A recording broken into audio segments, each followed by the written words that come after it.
Hi and welcome to this video about Google's keyword tool. First, let me explain to you that Google's keyword tool actually takes into account the searches that are made on all the Google search engines. You can use this tool for any country in the world where Google is present and practically any language as well. The figures that you get out here, the numbers, the data, are pretty accurate. They are not totally accurate because the numbers are collected from Google's own search engine on google.com, etc., and on their search partners. So you can't rely on it 100%, but yeah, they're pretty accurate. And as I mentioned, you can use this tool for practically any language and any country in the world, or all of the world at once if you like. Let's take a look at the settings here. You can see here that you can enter a word or a phrase. You can even enter a website and let Google find out what keywords are relevant for this website and what are the number of searches on these keywords. We won't use that right now. Instead, the first thing I'll show you is here. If you click on the advanced options, here you get a number of settings that are pretty important. First and foremost, your location.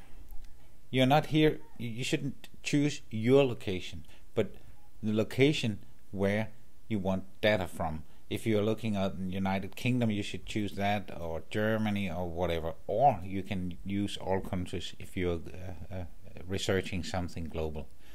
Right now, I'm going to be looking at United States of America, and this is pretty important. You have over here language settings. Please remember that these language settings are actually not in relation to the words. They are in relation to the language settings of the Google searchers' computers. So this means that if we want to research in the United States for an English keyword and you choose English, your numbers won't be accurate because there are a lot of people in the United States of America that speak Spanish and Portuguese and so on, and probably they have their computer language settings Spanish, Portuguese, etc., etc. So what we are interested in here is to use all the language settings. So I'll choose all languages. Okay.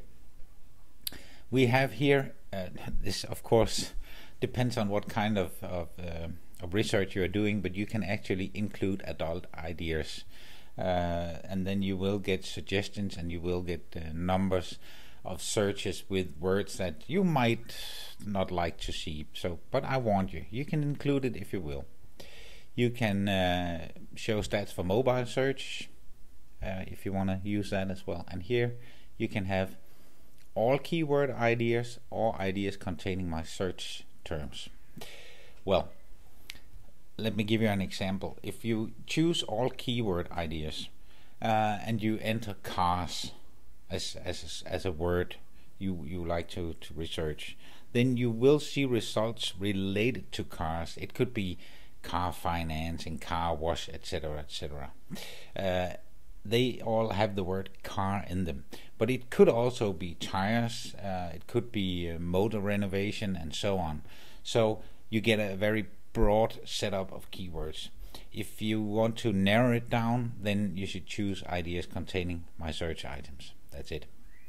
Then you can filter in many different ways here. You can filter out results that are more or equal to, or less or equal to a given number if you like. Anyway, we're not gonna look at that right now. These are the settings. So I'll just close the advanced options again, and then I'll start searching. Let's take a look at those coffee makers. I don't know why, but kind of nice machines, right? So let's do that. See what happens. Google is investigating in their databases right now, and here we have the results. And now it becomes interesting. First and foremost, let's start by looking at this. You see you have coffee makers, bun coffee makers, best coffee maker, etc., etc. then you can here see, if you mouse over here, you can go directly to the search trends in Google Insights. I already told you about Google Insights in another video. Maybe you have seen it or maybe you haven't yet, but it is in SEO Lex here. You can see the competition, and the competition is the competition on the AdWords advertising part, but it gives you a hint about how hot are these words.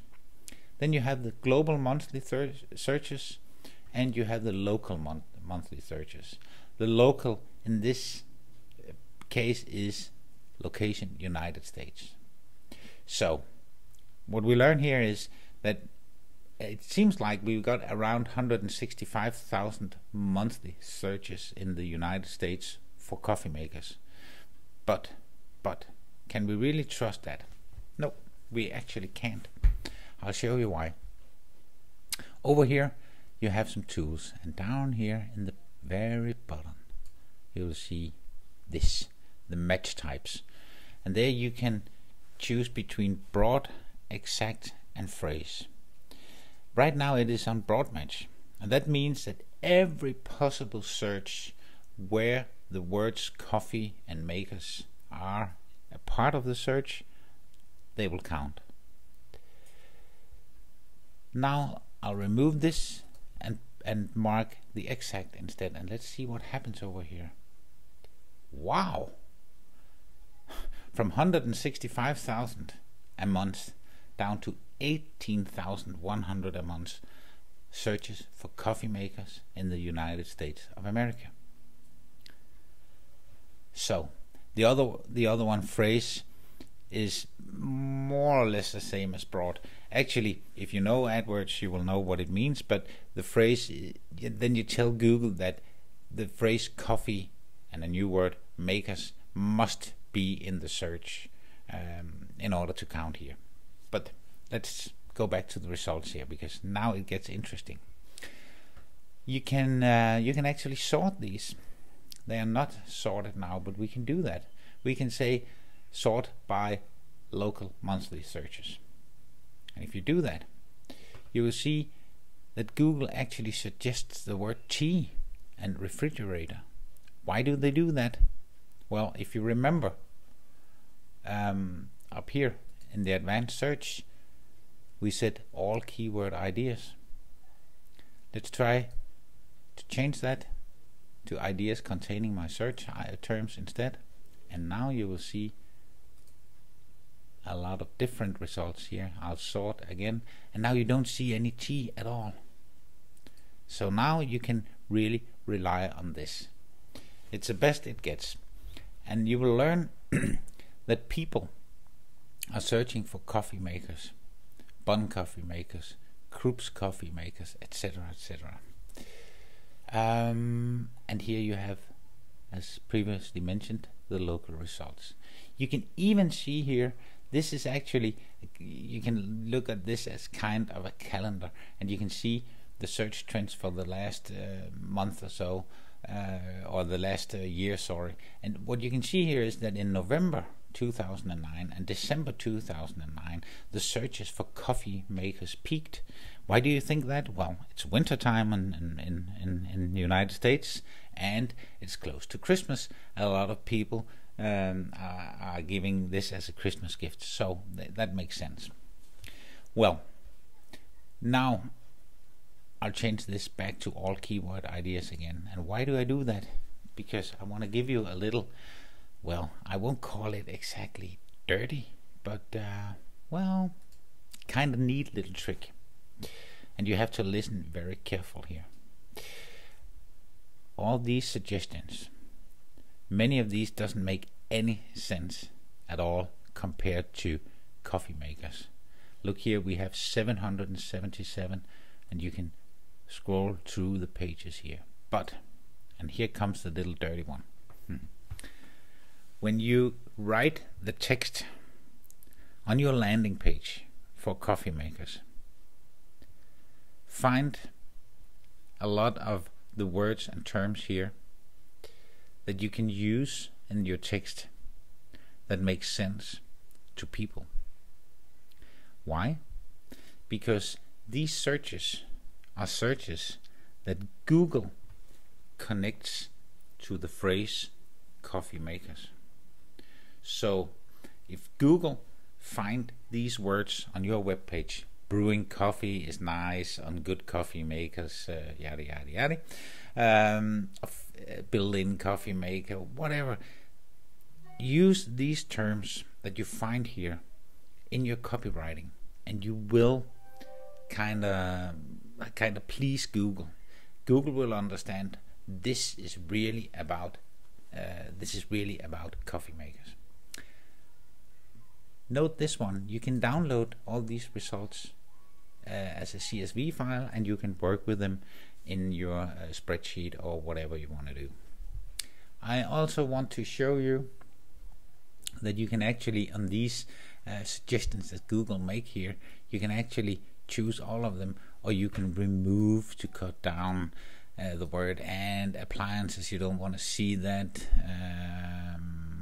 What else should we take away? A few more here. You don't sell coffee espresso machines, for example, so let's remove that as well. And you will see that the number of words over here gets smaller and smaller, and you will simply you won't see those words anymore. So also you have over here, you can find search words in groups here if you want to use that. Normally I don't use it at all. It's actually not worth your effort to use that. Now, just before we finish this video, let me show you what will you do if you said, okay, I'm going to sell coffee makers in United Kingdom. We of course have to search for coffee makers again, and notice that I've chosen United Kingdom and all languages, and I'll do the search, and hopefully we will get a result. We did, and we have here some figures. Again, remember to scroll down here and say I want to look at the exact searches for coffee makers. 3,600 searches in the United Kingdom last month for coffee makers. 480 were searching for best coffee maker. I wonder if the British are using another term, maybe, because that's not a lot, is it? Let's try to see what happens if we write coffee machines instead, and see the numbers then. Coffee machines, oh yeah, look at that. The British are not searching for coffee makers, they are searching for coffee machines. So this means actually that if you are selling coffee makers, coffee machines in the United Kingdom, you of course should optimize for coffee makers as well, but you should put a lot more power on coffee machines, because the British are actually Googling for coffee machines a lot more than they are for coffee makers. I hope you get the picture of this magnificent tool. Play around with it, look at the results, be a little skeptical, but again, if you have the discussion, like I want to show you this before we stop. Coffee machines, you remember in UK, 9,900. Let's see what happened if we change this to just a coffee machine, just a single machine instead of multiple, and see what happens here. Oh yeah, look at this. 3,600 monthly searches for coffee machine and 9,600 or something like that for coffee machines. So this means you can't ignore to be visible on the word coffee machine, because I mean 3,600, if you can convert 2% of them to a buying customer, you can make a lot of money. But actually it's much more important for you to be visible on coffee machines than it is on coffee machine. This is how you can use this tool to understand how to write your copies and how to write your page titles, because I mean you gotta use the important keywords in your page title. So I have a rule: when I write page titles for my web pages or for my customers' web pages, I always use this tool to find out, do people Google for coffee machine or coffee machines? Do they Google for blue widget or blue widgets, etc., etc.? Please use it. You'll gain much more traffic, and if you convert them, you'll gain much more customers. Have fun with it, play around with it, learn how to use it. It's well worth your time. Thank you.